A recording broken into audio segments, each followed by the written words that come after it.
name's Dale Harris. I'm Joanne Mjadzelics, Solicitor, and I'm going to read a statement on her behalf, and I wish to make a statement herself thereafter. Today, after a lengthy deliberation, a jury of 11 members reached a true verdict according to the evidence. The jury confirmed that Joanne Mjadzelics had a legitimate reason for her actions and rejected any notion that she was complicit in her dealings with Ian Watkins. This was a spiteful prosecution of a woman who, over a 4-year period, single-handedly and doggedly pursued a campaign to force the sleeping authorities to wake up to the reality of the appalling crimes against children she feared Ian Watkins was committing. In December 2008, Miss Mjadzelics first reported Watkins to both South Wales Police and to Pontypridd Social Services Department.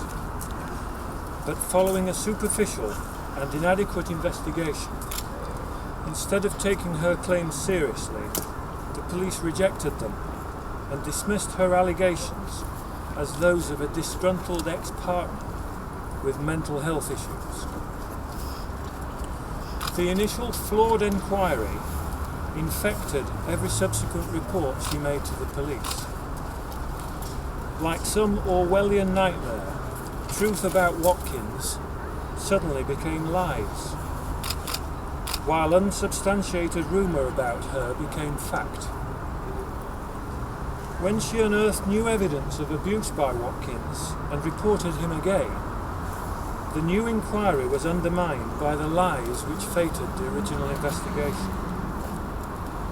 Time and again she reported him, and time and again she was ignored.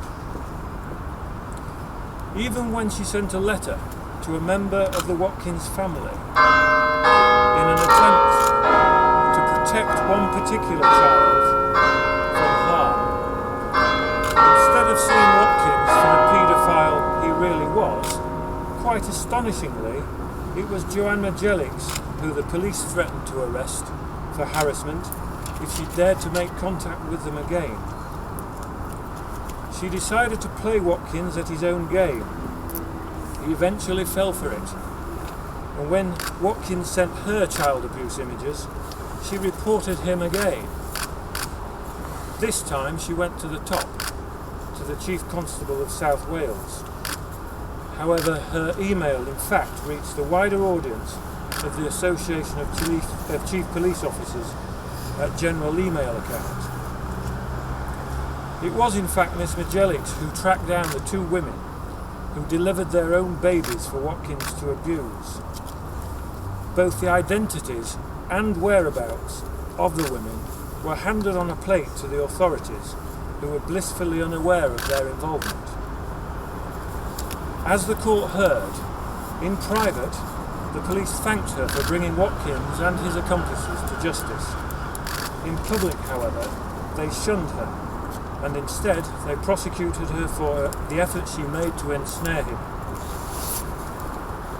As we know, Watkins is serving a 35-year extended sentence of imprisonment for the most serious sexual offences against children. His 2 female abusers received sentences of 14 and 17 years for abusing their own babies. There have been many who, ignorant of the facts, have been quick to rush to judgment about Miss Mjadzelics. And despite press reports to the contrary, at no stage did she send to Watkins images depicting child abuse. We thank the jury for its patience and its careful consideration of the disturbing evidence they had to endure in this case.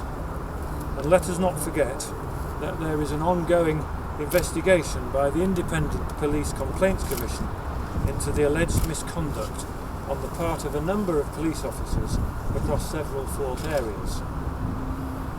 It is hoped that the focus of public attention will now rightly shift to the actions and inactions of the authorities in response to the reports made to them by Miss Mjadzelics, and it will be for others to judge whether children could have been spared the horrific abuse to which they were undoubtedly subjected had the police taken seriously the concerns of Miss Mjadzelics some 6 years ago. Thank you very much. I think Miss Mjadzelics would like to say a few words of her own. First of all, I'd like to thank Michael Wolkite for looking after me, taking on this case, and seeing the truth from the very beginning, believing in me. I'd like to thank Dale Harris as well. There's no one else to thank really, because no one else has helped me. It's been me against the world really, me protecting the kids when everyone else called me a liar, a psycho, everything else, lie after lie, mainly coming from the police. And as Dale said, let's just see how many kids could have been saved if they